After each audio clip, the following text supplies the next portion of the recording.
अपने कॉन्फिडेंस को बाहर निकालें। कार्ली क्लॉस कहते हैं, मैं ये मानता हूं कि अगर आप खुद पर भरोसा करते हैं, अगर आप खुद पर यकीन करते हैं, तो आप कुछ भी कर सकते हैं।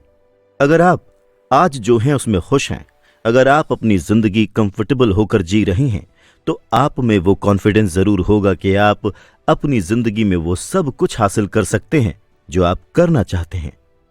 एक बात और है, आज हम जो कुछ भी हैं, हमें उसमें खुश रहना सीखना चाहिए। यही जिंदगी को जीने का सही तरीका है।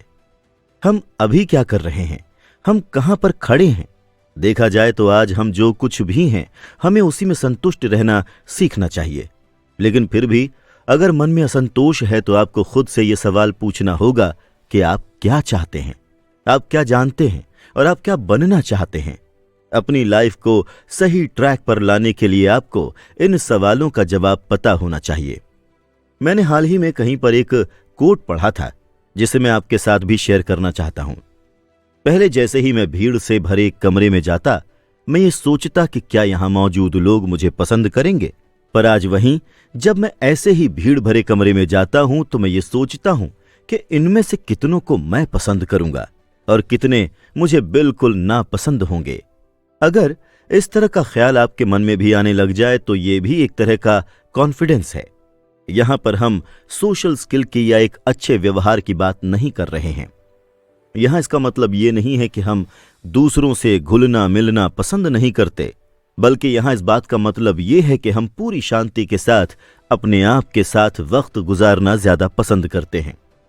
अगर फैक्ट और रियलिटी की बात की जाए तो आपका कॉन्फिडेंस कितनी जल्दी गिरता है और कितनी जल्दी उठता है, यह इस बात पर पूरी तरह से डिपेंड करता है कि आपके आसपास अभी क्या चल रहा है। लेकिन आपके कॉन्फिडेंस को दूसरे के हवाले बिल्कुल ना करें। इस बात का ख्याल रखें कि सिर्फ दूसरों के परेशान करने से आपका कॉन्फिडेंस लेवल नीचे की ओर ना जाए। समझने की कोशिश करें कि कब सामने वाला आपको आपकी ही नजरों में झुकाना चाहता है। अक्सर देखा गया है कि सामने वाला जब आपसे कुछ बुरा कहता है तो आप अक्सर नाराज हो जाते हैं, आप उस पर गुस्सा निकालने लगते हैं, आपको दर्द होता है और आपके आंसू भी आ जाते हैं। लेकिन आपको इस बात का खास ख्याल रखना होगा कि आप अपने अंदर के कॉन्फिडेंस को, अपने आत्मविश्वास को दूसरों के हाथों में नहीं देंगे। मुद्दा यह है कि अपनी कदर करना सीखें, अपने ऊपर भरोसा रखें, बजाय इसके कि दूसरे लोग आपके बारे में क्या सोचते हैं, क्या कहते हैं। अपने अंदर की आवाज सुनें, नई परिस्थिति का सामना करें। जो असल मायने में आत्मविश्वास से भरे होते हैं वो अपनी कमजोरी भी जानते हैं। वो जानते हैं कि आने वाली कौन सी परिस्थिति उनके कॉन्फिडेंस को कम कर सकती है, आने वाले कौन कौन से सिचुएशंस और चैलेंजेस उनके लिए मुश्किल हो सकते हैं। और मुझे लगता है कि आपको खुद को इस तरह दुविधा में रहने, खुद को लेकर डाउट में रहने की अनुमति भी दे ही देनी चाहिए, क्योंकि इसमें कोई बुराई नहीं है। यहां कोई भी परफेक्ट नहीं है। ऐसा कोई नहीं है जिसके पास हर सवाल का जवाब हो। कुछ सिचुएशंस में जब आप कुछ इस तरह की बातें करते हैं जैसे मैं कॉन्फिडेंट नहीं हूं, तो इसमें कोई बुराई नहीं है, ये आपकी कमजोरी भी नहीं है। अपने आप को वक्त दें ताकि इस एहसास के साथ आप ये तय कर सकें कि आपको ऐसी परिस्थिति में क्या करना चाहिए। कॉन्फिडेंस दिखाएं।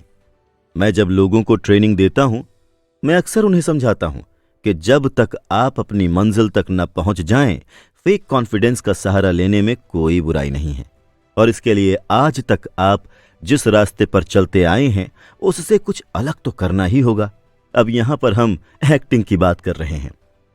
जब आपका कॉन्फिडेंस लेवल कम हो तो कॉन्फिडेंट होने की एक्टिंग करना जरूरी है, ताकि आपके अंदर वो फीलिंग जनरेट हो सके कि आपके लिए ये मुश्किल नहीं है। पर सवाल ये सामने आता है कि आखिर झूठी एक्टिंग की जरूरत ही क्यों? क्या हम खुद को इस तरह से बेवकूफ बना रहे हैं? नहीं, ऐसा नहीं है। इस तरह से हम अपना कॉन्फिडेंस लेवल बूस्ट कर रहे हैं। तो क्या करें? जब भी आप लो फील करें, कुछ इस तरह से प्रिटेंड करें आप जैसे हैं वैसे ही कंफर्टेबल और खुश हैं।